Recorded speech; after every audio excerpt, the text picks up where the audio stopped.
Hi, this is Tim of the 1916 Company. Welcome and thanks for logging on. If you love this watch, email me, Team Mosso at the1916company.com for purchase pricing and availability questions regarding this watch.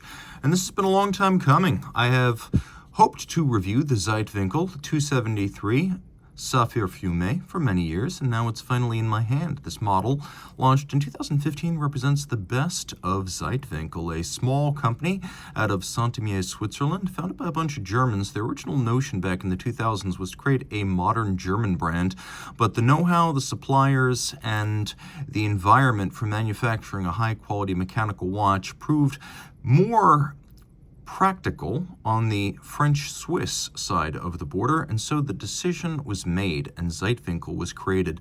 A fascinating cultural hybrid. It builds watches that are themselves hybrids of different styles. As we have here, very forward-looking and also very traditional elements. The watch itself is large, which is a very modern feature. In steel, you can see it's 42.5 millimeters in diameter. I measure it 13.7 millimeters thick, and from lug to lug tip 53 millimeters on the nose, with a very conventional and versatile 20 millimeter spacing in between the lugs. We'll throw it on my wrist, which is 16 centimeters circumference, and you can see it fits nicely, though it is quite large. I probably have the smallest wrist that can wear this, or the largest wrist that cannot, and I'll let you guys be the judge here. There's your down the barrel shot. Here's your cuff shot, so you can see what kind of a cuff it can fit under. And then over the top. Here's a distance shot to give proportion of the rest of my arm and my hand.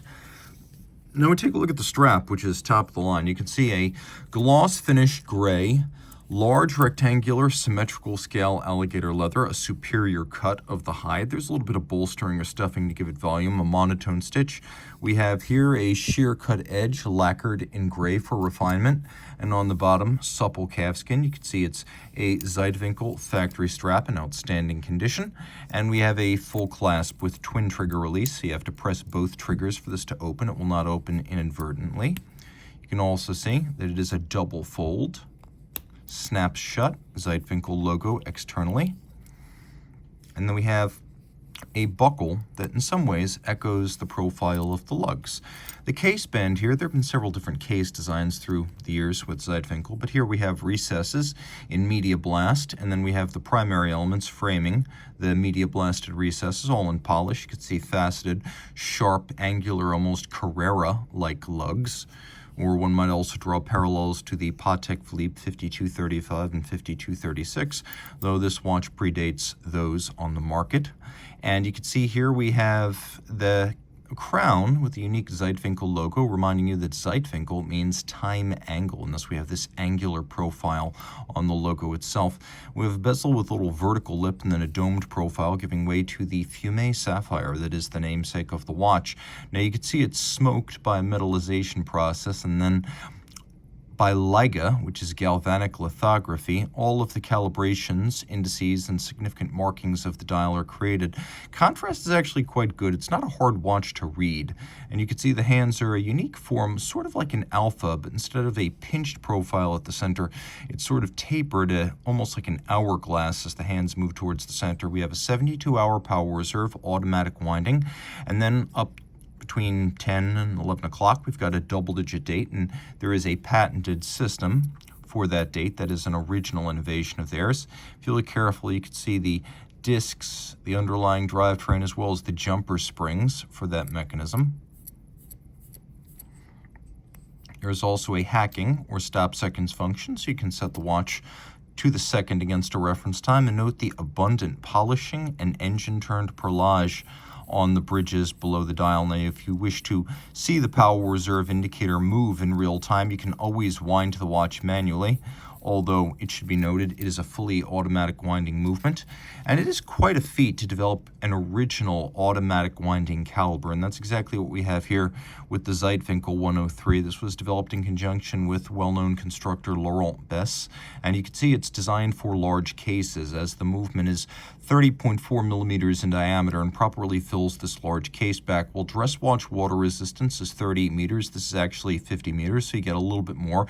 Still don't want to swim with it, but it's it's nice to have a little bit of extra margin. Taking a look at the bridges here, I mentioned that this company was founded by folks from Germany who initially had the notion to build a very modern German watch brand. And so a lot of German styling conventions are brought over, including the use of a three-quarter style bridge underneath the winding system, and then also German silver, which in the French-speaking Swiss regions would be called Maillot, but we're a combination here of French-speaking Swiss and Saint-Imier, close to La Chaux-de-Fonds, and a German constructor's sensibility, so we're going to call this German silver.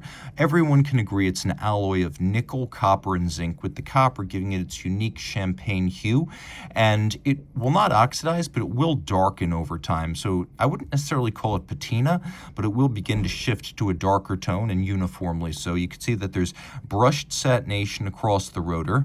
Look very closely and you can see there's actually two different finishes on the mass at the edge of the rotor.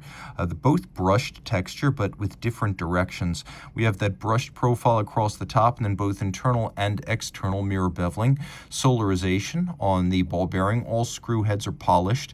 You can see we have engine turning nicely tight and concentric on the base plate, with exceptionally broad and luminescent stripes across the bridges. You can also see that there is abundant anglage on the edge of these bridges, and that we also have a mirror polished and beveled steel escape wheel cock, beautifully executed with a golden chaton style setting for the pivot. All of this beating away at 4 Hertz. You can see it pivots on 49 joules, and once more a 72-hour power reserve. So from a technical standpoint, quite accomplished, and also immensely beautiful, finished by hand in a fashion that is extremely traditional and really does make this feel like the best kept secret in fine high-end independent watchmaking, as we're getting close to Lange standards on some of these parts, including the parts you cannot see. Zeitwinkel extensively finishes components that are not immediately available to the eye of the owner, which I consider to be the ultimate in integrity. This is a brand that is a lot of fun, very off the beaten path, delivering a product of superior quality, and quietly superior quality. If there's only one flaw to this French-Swiss-German hybrid, it's that they have adopted Teutonic modesty, and they should probably be a little bit less so, given the quality of the product. So reach out Team Mosso at the 1916company.com for purchase and pricing details.